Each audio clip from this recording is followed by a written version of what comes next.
Hello and welcome to the ScatterVolt channel, and today we're going to go over the best and worst graphics cards to buy for the month of September. Back in February, I said this. So here's the deal. If you were interested in an RTX 5090 or 5080, you're going to have to wait until at least September of this year until you can realistically get your hands on one before the scalpers and the bots do. It is now September, and if we check GPU prices right freaking now, you can get the RTX 5080 for MSRP. You can get the RTX 5070 Ti for MSRP. You can get the RTX 5070 for MSRP. You can get the 5060 Ti 16GB for MSRP. Okay, that actually should be for MSRP. And you can get the RX 9060 XT 16GB for just above MSRP. And on Team Blue, you can get the Intel Arc B580 for $10 over MSRP. And the B570 also for $10 over MSRP. I was right.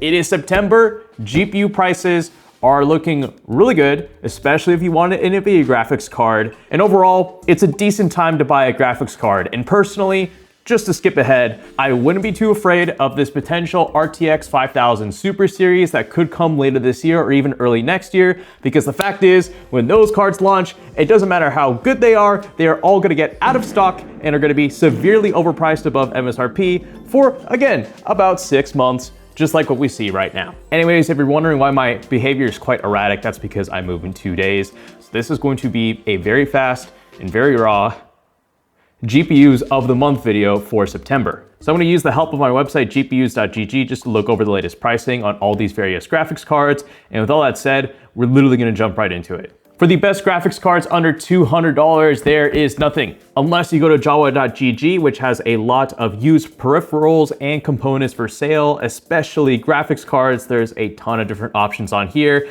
And here's some used options I looked at that are looking really good in terms of price. This one just sold, but I had to pull it up. It's this RTX 3050 8GB for $100. Crazy. It only saw 1 year of use. Here's a PNY RTX 2060 Super that also just sold for $150. That is also quite good.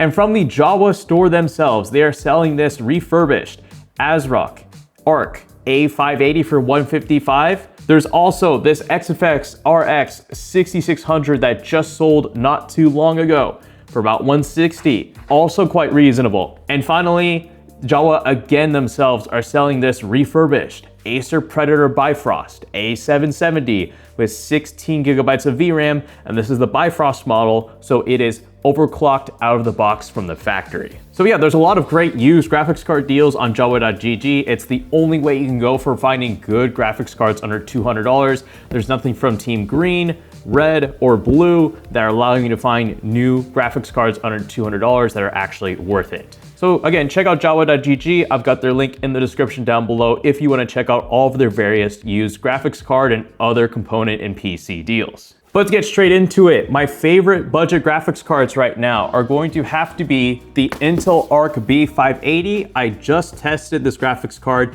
in an $800 gaming PC. It is the definition of entry-level 1440p gaming. It actually got a very great result in Cyberpunk 2077 at 1440p with ray tracing turned on thanks to the integration of now Intel XeSS frame generation. So we saw that for the first time in Cyberpunk, and it yielded us about an extra 40 FPS, which I consider to be okay for single player games. Also 12GB of VRAM, comes with the Intel QuickSync codec for video editing. Overall, great budget graphics card for under $300, but the other one I want to point your attention to, even if it's slightly overpriced over MSRP, is the 9060 XT 16GB. This is an even more capable 1440p gaming graphics card with 16GB of VRAM. I tested this in my $1,000 gaming PC build earlier this summer.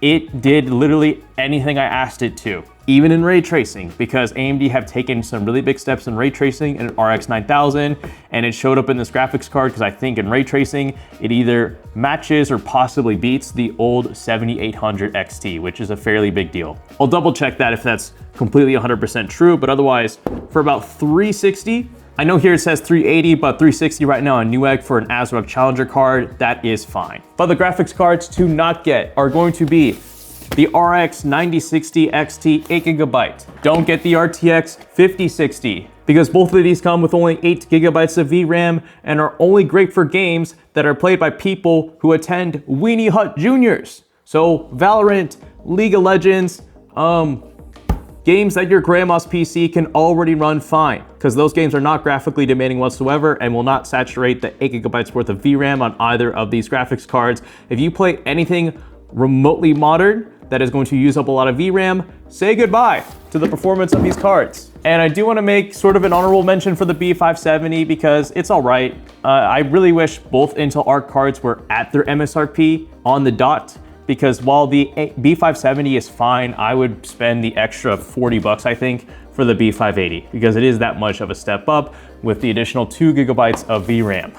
Okay, and for the best graphics cards that are in the mid-range, so anywhere from say $400 to $600, before we get into that, I've been using this website called gpus.gg, kind of neat. I play around with it if you guys have spare time. This won't let you just find great price to performance graphics cards, as it'll find the lowest price on a certain graphics card, but you can even choose your specific tags, like if you're looking for a certain upscaler, if you're looking for a certain level of ray tracing performance, a specialty of the graphics card, like if it's gonna do a lot of sim racing or potentially 3D modeling and CAD and engineering, or if you just want a certain performance level, this website can let you find all of that on gpus.gg. And with my plug out of the way, for the best mid-range graphics card, I'm gonna be honest with you, the website says the RX 9070, but from what I've been reading in the comment section, it is low-key a tie between the RTX 5070 and the RX 9070. So let's talk about the 5070 since I got it here on the table. I've been seeing a lot of comments of this graphics card not just being available for MSRP, but overseas being below MSRP, because I guess Nvidia is having issues selling some of their higher end RTX graphics cards, and that extends to the 5070, which is why we're seeing some discounts on some of these below MSRP, which is a very non-Nvidia thing to do in the mid-range. The only thing I would really just weigh on this graphics card is that it has 12GB of VRAM, which if this graphics card were closer to $500, that would be acceptable in the year 2025. But at its MSRP of $550, if you spend an additional $50, you do get that RX 9070 with 16GB of VRAM, better rasterization performance, and about the same ray tracing performance. So both cards are excellent picks for 1440p. I actually ran the RTX 5070 in an upcoming PC build, and it literally ran anything I wanted at 1440p, even the Battlefield 6 open beta, which is very well optimized. Both are gonna be fine. If you want my personal pick, I would give the slight edge to the RX 9070 just for having more VRAM and more masterization performance, and I think even better efficiency, I think. Don't quote me on that. But otherwise, right now, the RTX 5070 isn't as atrocious of a deal as it was earlier this year when it was really overpriced for what it had on paper, especially versus its last generation performance, not last generation, especially versus what it did versus the RTX 4070 Super from last year, since both are about the same performance. Then we've also got the RTX 5060 Ti 16GB. Here it says 450, but this should update soon to 430. You can find these for MSRP, not bad, especially given the RX 9060 XT 16GB is also still a worthy buy, but is still just over MSRP. So if you wanted a graphics card for 3D modeling or literally anything that used CUDA or AI, 5060 Ti 16GB is not a bad shout, but you have to wonder if spending more on a discounted RTX 5070 might be worth it, because it just has that much more raw performance, especially for 1440p gaming. Also, never ever get the 5060 Ti 8GB. Never ever ever. It has 8GB of VRAM for over 300 bucks. Stay away from it. And now let's wrap things up with the high end. So the best high end graphics cards and what I recommend, which at pole position, RTX 5070 Ti can be found at MSRP $750, even on Newegg. Really surprised by that. 16GB of VRAM, pretty solid all around 1440p and some 4K gaming performance. And the reason why I really like this graphics card right now is because, surprisingly, among all things considered, AMD is overpriced right now. What? I know. Yeah, look, Nvidia is meeting their MSRP targets for the 5070 Ti, 5080, and the 5070, but AMD, they're still $100 over MSRP with their RX 9070 XT. And if there's a $50 difference between the 5070 Ti and RX 9070 XT, sure, the RX 9070 XT is going to be the slightly faster graphics card in terms of rasterization performance, but this is going to have better ray tracing performance among all the other Nvidia suites and features that may not be super crucial gaming, but could be nice for things outside of gaming, like AI, 3D modeling, and some intense video editing, which isn't for everyone, but given the price difference, it's becoming increasingly obvious that the 5070 Ti is probably worth the extra $50. If that price gap were bigger, I'd probably give the leg to the RX 9070 XT, but it is still over MSRP and needs to come down in price. 5070 Ti for the win, and that still extends even in the advent of the RTX 5080, which right now is $1,000, so it is actually at MSRP.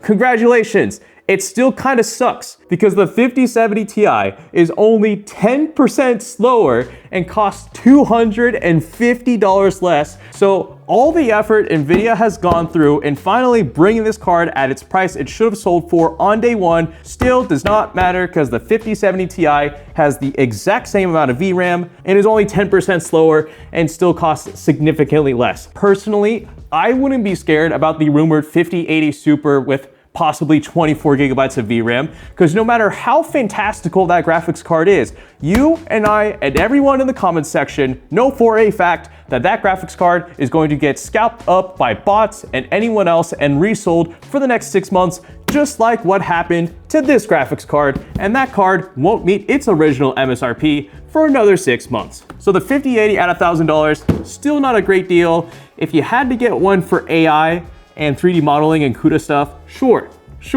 but it's still kind of a meh value. But here's what I didn't expect. RTX 5090, low key, like right now, only $300 over MSRP on Amazon and Newegg. And from what I've seen, there are a few listings here and there on Best Buy and I think Walmart that see this card at MSRP, which is frightening because a 5090 at MSRP in this day and age is a good deal, because it is the fastest graphics card on the market. It has all the hardware. It takes full advantage of the full die, all that good jazz. And if you can find one at MSRP, get one. If there's a 5090 Super, who cares? This thing is already freaking fast. It is basically not really for gamers anymore. I will still stand by that fact because it is a $2,000 card that is morally geared for AI. But heck, if you can pick one up for $2,000, but seeing the price of the 5090 come down in price is really, really good. That means Nvidia is seeing low sales on their RTX 5000. Maybe people are finally waking up and they're like, this is overpriced, we're not gonna buy it. So for all of us who have been not consuming RTX 5000, great job. Let's go, let's like the video, because we did it.